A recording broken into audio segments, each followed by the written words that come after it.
All right, let's just jump right in. We're talking about a time in your child's life that is just, well, it's an explosion of brain growth. And we're going to break down 5 super simple, science-backed habits that you can use to basically supercharge their development, starting like right now. So to really get why this matters so much, just look at this number. 1 million. In the first few years, your kid's brain is forging up to 1 million new neural connections every single second. I mean, think about that. It is the fastest, most intense period of growth they will ever have, and it's literally laying the groundwork for everything else to come.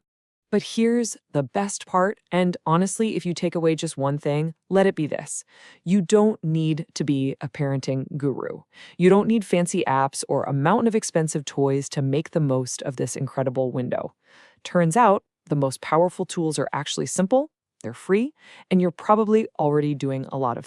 So, we've boiled it down to 5 key habits. We'll kick things off with something called the serve and return. It's the foundation of everything.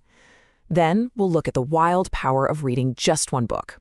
After that, we'll connect the dots between sleep and learning, tackle a slightly counterintuitive idea called productive struggle, and finish up with how even simple chores can be a total brain-building workout. Let's get into it. Okay, first up, this is probably the single most important habit for a young brain. It's called the serve and return, and it's the absolute bedrock of communication and, that feeling of connection. So, what is it? Well, it's just a simple back and forth. Your baby makes a little noise, you make a noise back. They point at a dog, you go, "Oh yeah, a dog." They hand you a block, you say thank you, and maybe hand it back. It's kind of like a game of tennis, right? They serve an action or a sound, and you return it with your attention. Super simple. But what's actually happening inside their brain during this little game? Oh, it's incredible. Each of these simple back and forths is firing up billions of new neural connections. You're not just playing, you are literally wiring their brain for conversation. You're teaching the rhythm of turn-taking. And you're building that secure attachment that all the research shows predicts emotional health for their entire life. It's huge. And this is the perfect way to think about it. It totally reframes those moments that, let's be honest, can feel a little repetitive. So when your toddler brings you that same toy for the 15th time, just remember this. That's not them being annoying. That's brain building. Live in action. All right, let's move on to our second habit, and this one is just so beautifully simple. Reading just one book a day. It sounds small, I know, but the long-term impact on their language skills, it's absolutely massive.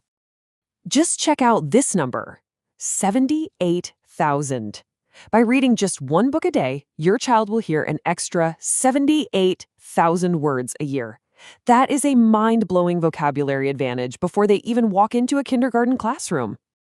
And, it's not just about the number of words, it's about the type of words.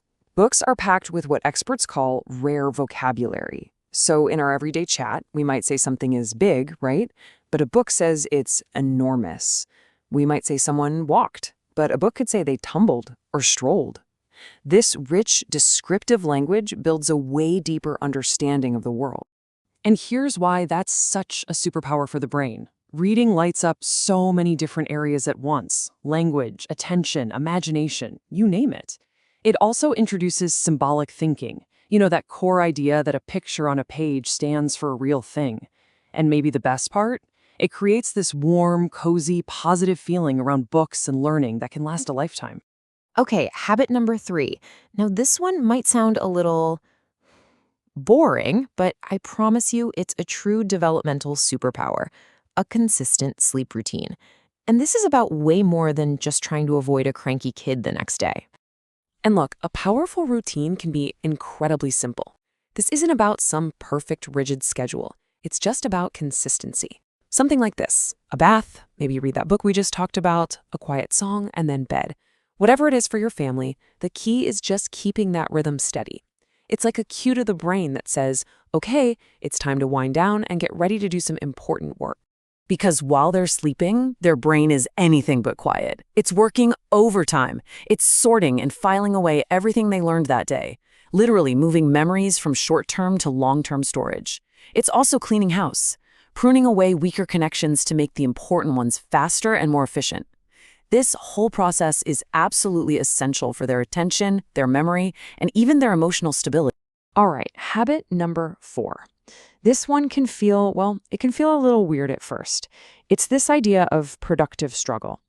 Basically, it's about building resilience by pausing for just a second before you rush in to help.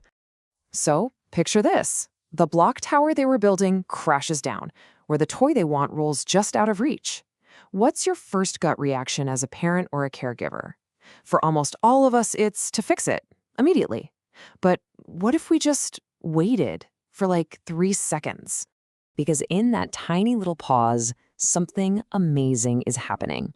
When a child has to work through a small, manageable frustration, they are actively building some of the most critical skills they'll ever need. They are physically wiring their prefrontal cortex, that's the CEO of the brain right behind their forehead, for problem solving, for bouncing back from setbacks, and for what's called executive function, which is basically the brain's ability to plan and get stuff done. And that brings us to our final habit. And this one is all about reframing something we all have to do anyway, household tasks, and seeing them for what they really are, powerful opportunities for development. Let's talk about brain-building chores. Now hold on, we are not talking about scrubbing floors here. We're talking about super simple, totally age-appropriate stuff. A 2-year-old, they can help by handing you socks from the laundry basket. A 3-year-old can help water the plants. A 4-year-old can have fun sorting all the plastic containers by size. See, these aren't really chores. They're more like brain-building games in disguise. But here's the hidden curriculum inside these simple tasks. When a kid helps out, they're practicing planning and following steps. They're building up their motor skills, both big and small. And maybe most importantly, they're developing this deep sense of capability, that, hey, I can do this feeling.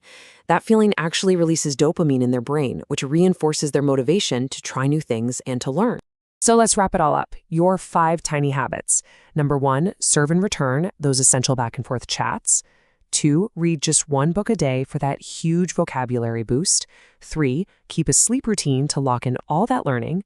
4, allow for those small struggles to build a resilient mind. And 5, let them help to grow their confidence and those crucial executive function skills. And here is the absolute best part, the main takeaway. None of this costs a dime. None of it requires you to magically find extra time in your already packed day. These are all things that are designed to weave right into the life you're already living. And all of them are building a better, stronger brain. So the only question left is, which one of these tiny but powerful habits are you going to start with today? Whatever you choose, you've got this. And your child's amazing brain is going to thank you for it.